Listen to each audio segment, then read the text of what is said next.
উজনি অসমৰ শিৱসাগৰ জিলাকে ধৰি বিভিন্ন স্থানত কেইটামান সংগঠনে নামনি অসমৰ পৰা যোৱা সংখ্যালঘু মুছলমান সম্প্ৰদায়ৰ কিছু লোকক তাত কাম কৰিবলৈ যোৱা, তাত কাম বন কৰি ৰোজগাৰী উপাৰ্জন কৰি থকা কিছু লোকক মিয়া বুলি অভিহিত কৰি তেওঁলোকক উজনি অসম ত্যাগ কৰিবলৈ 24 ঘণ্টাৰ ভিতৰত ক'ৰবাত 48 ঘণ্টাৰ ভিতৰত উজনি অসম ত্যাগ কৰিবলৈ যি ধৰণৰ নিৰ্দেশ দি এটা সন্ত্ৰাসৰ সৃষ্টি কৰিছে ৰাজ্যখনত, আমি কংগ্ৰেছ দলে ইয়াত গভীৰ উদ্বেগ প্ৰকাশ কৰিছোঁ আৰু আমি এইটো গৰিহণা দিছোঁ আৰু চৰকাৰক আমি এই ক্ষেত্ৰত গৰিহণা দিছোঁ।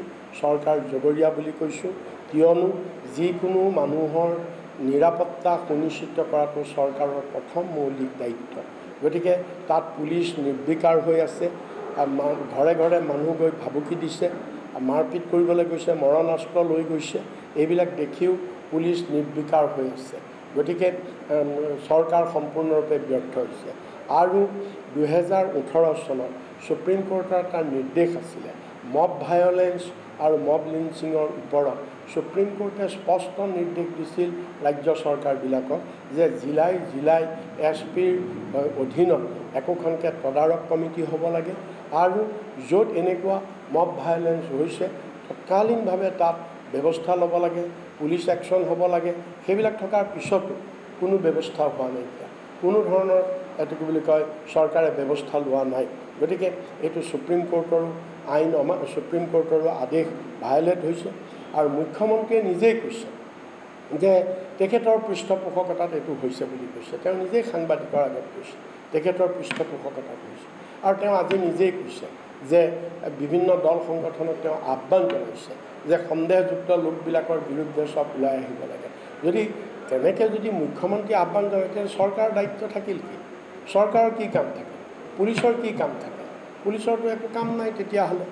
গতিকে সেইকাৰণে এইটো গোটেইটো চৰকাৰৰ বিফলতাৰ কাৰণে হৈছে, এইটো এটা সম্পূৰ্ণৰূপে চৰকাৰ বিফল হৈছে। আমি অসমৰ ৰাইজক আমি আহ্বান জনাইছোঁ যে এনেকুৱা ধৰণৰ পৃথকবাদী, এনেকুৱা ধৰণৰ ঘৃণা সৃষ্টি কৰা, এনেকুৱা ধৰণৰ শত্ৰুতা ভাৱ সৃষ্টি কৰা কোনো ধৰণৰ কথাত, কোনো ধৰণৰ কামত ৰাইজে উদগনি দিব নালাগে।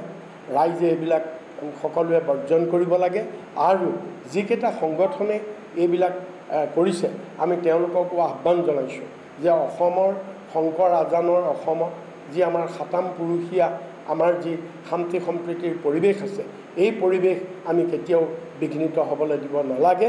গতিকে তেখেতসকলেও এনেকুৱা পন্থাবিলাক দূৰ কৰিব লাগে।